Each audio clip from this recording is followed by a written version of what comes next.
It was winter time on the island of Sodor. The snow covered fields and railway lines. All the engines were hard at work, except Percy. "Come on, Percy. This is no time to have a rest." "I'm stuck," moaned Percy, "and my funnel's freezing up. Driver's gone for help." "Ha!" huffed Thomas, and went on his way. Later, Thomas had to help clear snow by a tunnel, but it was too deep, and he got stuck. Thomas was very cross. "Snow is nothing but trouble," he moaned. Rusty was close by. "Driver says this winter is as bad as the worst winter of all." "How worst?" asked Thomas. "I'll tell you," replied Rusty, and then the little engine did. Skarloey was working the line to the slate mine in the mountains. When the snow came, it was difficult to work. They used the snow as a double buffer zone to help stop cars skidding through the ravine. One day, Skarloey set off to the mines with some empty cars. Meanwhile, there was trouble at the mine. The winch that hauls the cars up and down wasn't working properly. Skarloey had reached the ravine. High above him were the mine yards. "That snow looks dangerous," said his driver. "The sound of your engine and the freight cars could cause an avalanche. I'll set off an emergency cap and see what happens." Skarloey watched as his driver prepared it. Then they ran over the cap. The bang echoed around the gorge.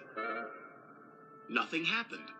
"Good," said his driver. "All's well. We'll have a cup of cocoa and then make our way." But high above them, all was not well.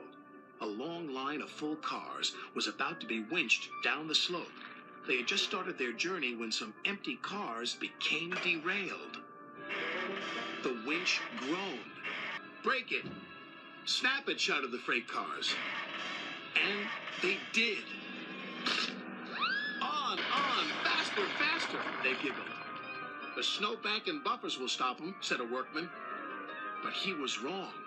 The freight cars plunged into the ravine.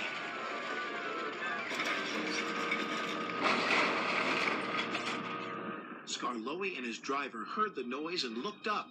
"Avalanche!" they cried.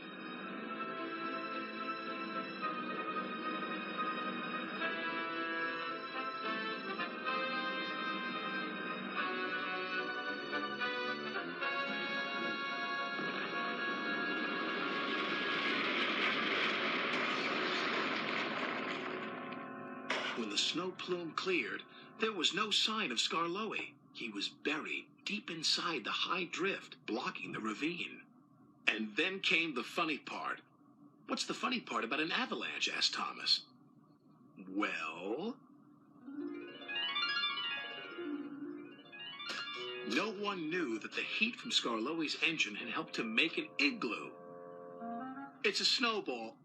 It's a snow house. It's an engine." They cleared away the ice, only to find Skarloey's driver and fireman drinking cocoa, as if nothing had happened. "Lucky for him, but it just goes to show you can't trust freight cars," said Thomas. "Or snow," said Rusty.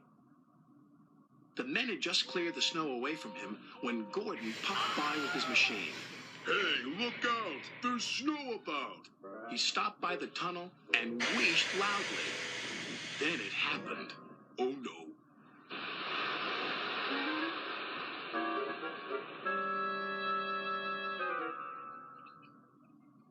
"Help!" cried Gordon. "If Skarloey survived a snowfall, surely a big proud engine like you can do the same," chuckled Thomas. "Paw!" moaned Gordon from within, and then fell as silent as the snow.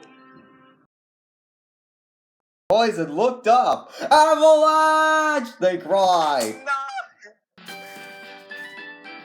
I'm Skarloey! No, you're something so much. Oh no, Skarloey.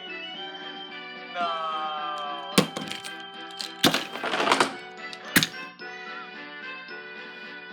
Oh shoot, I just dumped it everywhere.